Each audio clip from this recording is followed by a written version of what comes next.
and time again, watches have played an important role when it comes to a fashionista's wardrobe. That being said, I think that it's time to find out how to shop a watch store.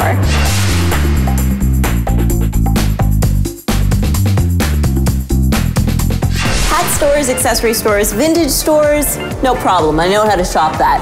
Ask me how to buy a watch, that's another story. I'm here with Chelsea from Watch It, and she's gonna help us find out how to shop a watch store.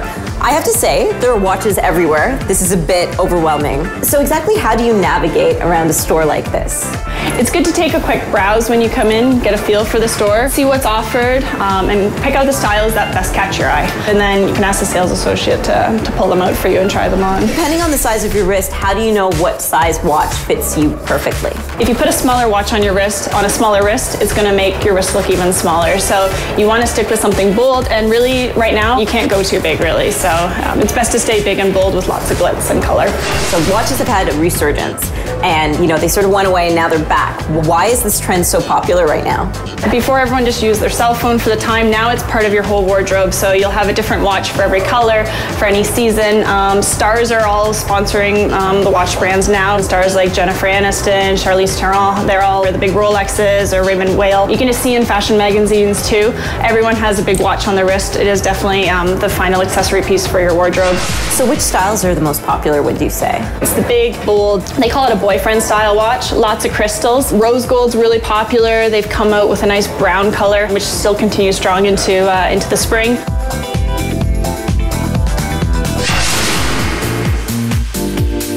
When you're choosing a watch, are you choosing it based on your particular style?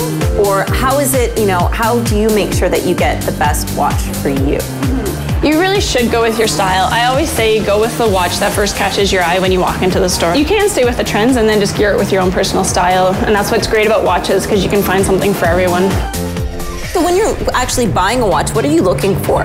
Definitely you want to look to the materials used in it. All of our watches, for example, are all solid stainless steel. Also, you want to make sure that the plating is very solid, that it has a nice strong crown, which obviously adjusts the time, and that the bezel is very clear. So I've seen watches that have been like $2,000, $5,000, like exorbitant prices for watches.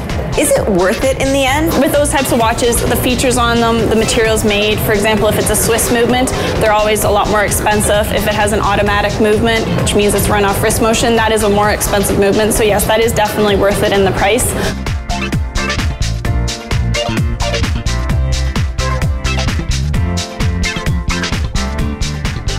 Time's up, and so now that we know how to shop a watch store, I think it's time to do some shopping. And I'll take all of these.